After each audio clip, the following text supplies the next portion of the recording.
પોરબંદરમાં 78મા સ્વતંત્ર દિવસની ઉજવણીના ભાગરૂપે શ્રીરામ સ્વિમિંગ ક્લબ દ્વારા 25 વર્ષથી સમુદ્રમાં ધ્વજવંદન કરવામાં આવે છે.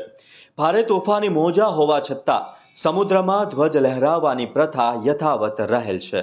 પોરબંદરમાં શ્રીરામ સ્વિમિંગ ક્લબ દ્વારા 15 ઓગસ્ટ અને 26 જાન્યુઆરીના દિવસે સંસ્થાના મેમ્બરો મધદરિયે ધ્વજ લહેરાવી રાષ્ટ્રગીત ગાય છે. આજે પણ મધદરિયે ધ્વજવંદન કરી રાષ્ટ્રગાન ગાઈ સલામી આપી હતી. લગાતાર 25 વર્ષથી સમુદ્રમાં ધ્વજ લહેરાવતા મેમ્બરો ગૌરવની લાગણી અનુભવે છે. આજે ખાસ સમુદ્રમાં ધ્વજવંદન કરવા માટે દુબઈથી જૂના પોરબંદરના રહેવાસી આવ્યા હતા અને પ્રથમ વખત સમુદ્રમાં ધ્વજવંદન કરી ગૌરવની લાગણી વ્યક્ત કરી હતી. આજે સ્વતંત્ર દિવસની ઉજવણી કરવામાં આવી રહી છે અને પોરબંદરના મધદરિયે ક્લબના મેમ્બરો અને સ્થાનિકો દ્વારા તિરંગો લહેરાવવામાં આવ્યો હતો. હેલો, તો મારું નામ આર્યા ઋષિ ખાનકી છે અને આ મારો પહેલો એક્સપિરિયન્સ છે ઓશનમાં.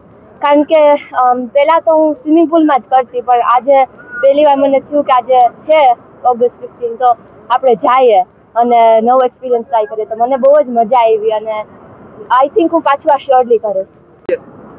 આજે આ 15મી ઓગસ્ટમાં શ્રી રામ સી સ્વિમિંગ ક્લબના સભ્યોએ મધદરિયે ધ્વજવંદન કર્યું.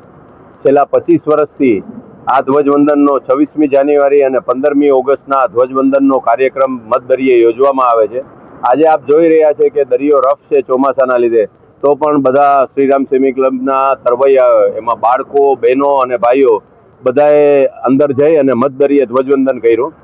અમારો શ્રી રામ શ્રી સ્વિમિંગ ક્લબનો હેતુ એ છે કે આપણા સમાજમાં આપણા બાળકો, આપણા યુવાનો અને સમગ્ર સિનિયર સિટીઝનને બધા જ પોતાની તંદુરસ્તીનું ધ્યાન રાખે, સાહસિક બને અને દેશ માટે થઈ અને રાષ્ટ્ર મજબૂત બને, એના માટે આપણી પ્રજા પણ મજબૂત બનવી જોઈએ.